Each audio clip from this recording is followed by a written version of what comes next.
Hi everyone, this is Veronica. और as usual MCQs हम करते हैं environment and science and tech के। आज फिर मैं कुछ एमसीक्यूज़ आपके लिए लेके आई हूँ। कोई भी क्वेरी आपकी हो इन एमसीक्यू से रिलेटेड या कुछ भी, आप मुझे टेलीग्राम चैनल पे कनेक्ट कर सकते हैं। So let's start with the first question. Rules हमारे ये रहते हैं इस वीडियो के कि आपको जब मैं पॉज बोलूँगी आपको पॉज करना है वीडियो, उसका आंसर लगाना है, देन प्ले करके नेक्स्ट सोल्यूशन देखना है। Okay, so first question here for you is the concept of carbon credit originated from which of the following। तो कार्बन क्रेडिट का जो कॉन्सेप्ट है वो इन 4 ऑप्शंस में से कब निकल के सामने आया? क्या ये कॉन्सेप्ट अर्थ समिट के टाइम पे सामने आया, Kyoto protocol, Montreal protocol, G8 summit? तो कब आया? So pause right now and mark the answer. So right answer is B, Kyoto protocol में। तो यहाँ पे अभी साथ साथ हम रिवर्स इंजीनियरिंग तरीके से पढ़ते हैं, तो पढ़ेंगे कि क्योटो प्रोटोकॉल में ऐसा क्या हुआ जहाँ पे कार्बन क्रेडिट का जो कॉन्सेप्ट है वो निकल के आया। अब देखो, क्योटो प्रोटोकॉल में ही इन्होंने कार्बन एमिशंस की ट्रेडिंग का कॉन्सेप्ट ये लेके आए, जहाँ पे कार्बन क्रेडिट्स को एक फ्लेक्सिबिलिटी मैकेनिज्म के अंदर रखा गया। फ्लेक्सिबिलिटी मैकेनिज्म में इनके डिफरेंट कंट्रीज थे, जैसे इनके एनेक्शर 1 कंट्रीज थी, एनेक्शर B कंट्रीज थी, जो कि कार्बन क्रेडिट्स को यूज़ कर सकते हैं अपनी एमिशन रिडक्शन कमिटमेंट्स के अंदर। तो कार्बन क्रेडिट ना एक बहुत ही जेनरिक टर्म है जो यहाँ पे यूज़ की जाती है, लेकिन आप किसी भी ग्रीन हाउस गैस, जब हम उसको कार्बन डाइऑक्साइड को क्योंकि स्टैंडर्ड माना जाता है, उसके इक्विवेलेंट उसको कैलकुलेट करते हैं तो कार्बन एमिशंस को ट्रेड कर सकते हैं। Suppose there are 2 countries A and B, दोनों के पास लिमिट है कि आप 10 टन या 10 टन एमिशंस कर सकते हो, बट ये कंट्री कितना करती है? 15 करती है, और ये कंट्री 5 टन ही करती है। तो ये इससे खरीद सकती है क्रेडिट कि भाई तुम्हारे जो एमिशंस हैं 5 टन तुम तो नहीं करने वाले हो, तुम मुझे दे दो। तो ओवरऑल तो 20 ही रहेंगे, अब चाहे ये 15 करे या ये 5 करे या दोनों 10 करे। तो एमिशंस का ट्रेडिंग हो सकता है, ये क्योटो प्रोटोकॉल में ही सामने निकल के आया। सो क्योटो प्रोटोकॉल क्या है? ये एक प्रोटोकॉल है जो United Nations framework convention on climate change के तहत है, UNFCCC, जहाँ पे ग्रीन हाउस गैसेस को कम करने की बात की जाती है, अल्टीमेटली आपकी ग्लोबल वार्मिंग को कंट्रोल करने की बात की जाती है। क्योटो जापान में इसको अडॉप्ट किया गया था 2005 से। अगर आप देखेंगे 16 फरवरी से it entered into force. India ने रेटिफाई कर दिया था 2002 में ही, लेकिन US कभी भी क्योटो प्रोटोकॉल का हिस्सा नहीं था, और कनाडा ने भी 2012 में इस प्रोटोकॉल से विड्रॉ कर लिया था। तो इतना सक्सेसफुल ये है नहीं। अब यहाँ पे क्योटो मैकेनिज्म भी है, जहाँ पे ये लोग फ्लेक्सिबल मार्केट का कॉन्सेप्ट लेके आए, क्लीन डेवलपमेंट मैकेनिज्म का कॉन्सेप्ट लेके आए, और एक जॉइंट इम्प्लीमेंटेशन। तो ये 3 चीज़ें हैं जो क्योटो मैकेनिज्म के अंदर आती हैं: flexible market, then you have joint implementation program, and then you have clean development mechanism. तो ये चीज़ें आपकी क्योटो के अंदर आती हैं जो आपको मालूम होनी चाहिए in detail. Now here is the second question for you. Consider the following which can be found in the ambient atmosphere। तो ये सवाल के लिए ambient atmosphere क्या होता है ये आपको मालूम होना चाहिए, 2010 में ये आया था। Soot, sulfur hexafluoride, water vapors। Which of the above contribute to the warming of the atmosphere? कौन सा वार्मिंग में हेल्प करता है, कॉन्ट्रीब्यूट करता है? 1 and 2, 3 only, 2 and 3, 1, 2, 3। Pause।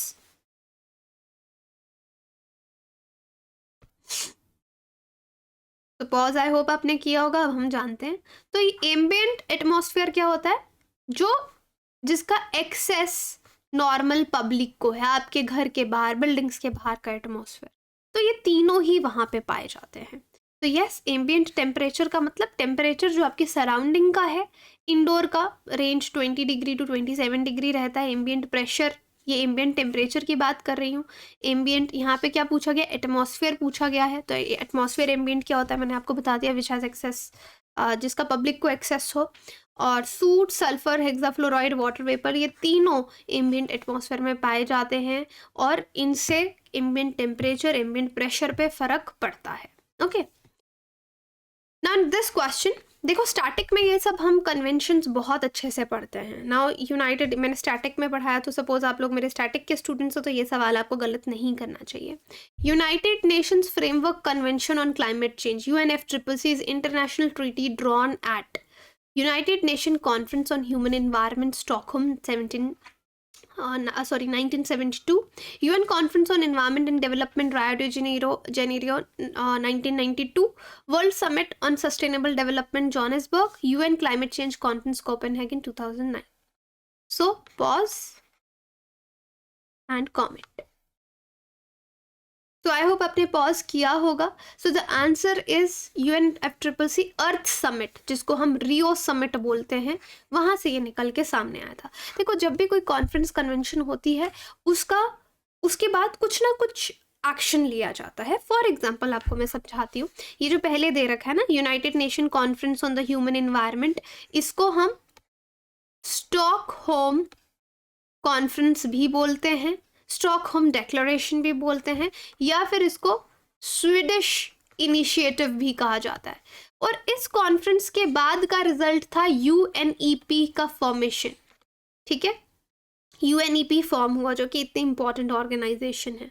जब रियो समिट 1992 में हुआ, जिसको आप अर्थ समिट बोलते हो, जो इस क्वेश्चन का आंसर है, तब 3 चीजें बनी थी। ये लोग क्या लेके आए थे? एजेंडा 21, ठीक है, ये हुआ। इस कॉन्फ्रेंस के रिजल्ट पे UNFCCC बना, ठीक है, ये ट्रीटी बनी, और UNCBD as a result of this Rio summit. तो किसके बाद क्या हुआ आपको मालूम होना चाहिए। अब don't get confuse, this is Stockholm conference, Stockholm convention अलग है जो POPs पे है, दैट इज सेपरेट। नाम स्टॉकहोम है, but that is a conference and another one is convention. Conference convention में भी फर्क होता है, ये चीज़ें आप स्टैटिक में पढ़ते हो। तो आई होप इसका आंसर आपको समझ में आया होगा। Okay, so next Rio summit के बारे में, कि यहाँ पे देखो एजेंडा 21 जो मैंने आपको बताया, फिर UNFCCC CBD इसके बाद ही बना था। सो यहाँ पे बहुत ज़्यादा इन्वायरमेंट को ध्यान में रखा गया था। This question, which one of the following is the best description of INS Astradharini that was in news recently? ये 2016 में पूछा गया था, तो recently is not this recently, back in 2016. Amphibious warfare ship, nuclear powered submarine, torpedo launch and recovery vessel, nuclear powered aircraft carrier. So you can pause. तो जो भी recently defense में news में रहता है, you need to be careful about that. तो I hope आपने pause किया होगा। So the answer is torpedo, answer C। INS अस्त्राधारिणी एक इंडिजीनियसली, मतलब हमने खुद से डिज़ाइन की हुई एक टॉर्पेडो लॉन्च रिकवरी है इंडियन नेवी की। इसको इंडियन नेवी ने 6 अक्टूबर 2015 में नेवल बेस विशाखापट्टनम में इसको कमीशन किया गया था। So next question for you is, in the context of recent advances in human reproductive technology, pro nuclear transfer is use for.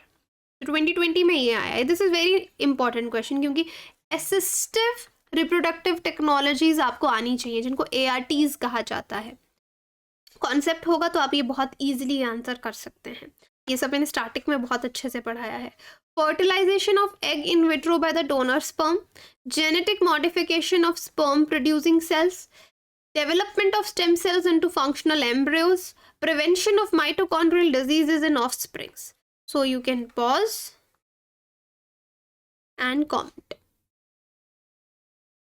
तो जितनी भी, आई होप आपने अब आंसर दे दिया होगा, जितनी भी आपकी असिस्टिव रिप्रोडक्टिव टेक्नोलॉजीज़ हैं, जैसे IVF हो गया, इसके साथ आप बहुत सारे और हम बात करते हैं, स्टार्टिंग में पढ़ते हैं। सो यू विल अंडरस्टैंड कि जब भी प्रो न्यूक्लियर ट्रांसफ़र का नाम आता है, अगर आपको नहीं भी अंडरस्टैंडिंग ये क्या होता है इसमें, तो आपको ये याद होगा, अगर आपने थोड़ा भी स्टार्टिंग पढ़ा है, कि ये माइटोकॉन्ड्रिया से रिलेटेड है, जो 3 पेरेंट बेबी का कॉन्सेप्ट आया था। तो माइटोकॉन्ड्रियल डिजीजेस तब से हमने पढ़ना शुरू किया। तो यस, ये माइटोकॉन्ड्रियल डिजीजेस को रोकने के लिए, प्रिवेंट करने के लिए ये किया जाता है। Pro nuclear transfer technology 3 parent baby बनाने के काम आया था। It has DNA from father, mother and a female donor, क्योंकि माइटोकॉन्ड्रिया के केस में आपको पता होना चाहिए कि सिर्फ मदर का जेनेटिक मटेरियल बच्चे में एक्सप्रेस होता है, फादर का नहीं होता। तो अगर मदर में कुछ उसके माइटोकॉन्ड्रिया में प्रॉब्लम है, तो एटलीस्ट हम किसी और का माइटोकॉन्ड्रिया यूज़ कर सकते हैं. So that is a 3 parent baby. Okay, so that is it. So ये क्वेश्चंस हमने किए हैं. अब कल फिर से और क्वेश्चंस करेंगे. तो इस तरीके से रिवर्स इंजीनियरिंग पढ़ने से ये होता है कि आपको पता रहता है कि किस तरह के सवाल पेपर में आते हैं, ताकि आप अपनी प्रिपरेशन को अलाइन कर सकें. बाकी स्टैटिक में ये चीज़ें हम बहुत डिटेल में पढ़ते हैं. तो these should not be difficult for my students और रीडिंग स्टैटिक. सो बाकी आप अपनी तैयारी इसलिए कहती हूँ हमारे साथ करेंगे तो बहुत अच्छे से होगा. बहुत चॉइस है आपके पास एजुकेटर्स का, आप किसी के से भी पढ़ सकते हैं. फिलहाल 20% डिस्काउंट भी चल रहा है. वीरो यूपीएससी कोड यूज़ करके आप ये 20% डिस्काउंट ले सकते हैं. 2 बैचेस हमारे अभी 16 मार्च से शुरू हुए. आप इन बैचेस को ज्वाइन कर सकते हैं. और आपकी ईमेल में आई होप अगर आपने 7 डे फ्री ट्रायल लिया है, अच्छा एक गिफ्ट, स्पेशल गिफ्ट हमारी तरफ से आया होगा. Do check it out. आप अपनी प्रिपरेशन क्रैश कोर्स की पाथफाइंडर के साथ कर सकते हैं. मॉक टेस्ट होने वाला है, एक सेम कोड वीरो यूपीएससी यूज़ करके आप इस मॉक टेस्ट में ज़रूर पार्ट लीजिए. बाकी आप ऑफलाइन भी कोचिंग ले सकते हैं एंड 0% EMI है. In case you want to have no burden on your pockets, तो आप 0% EMI ऑप्ट कर सकते हैं. Thank you so much.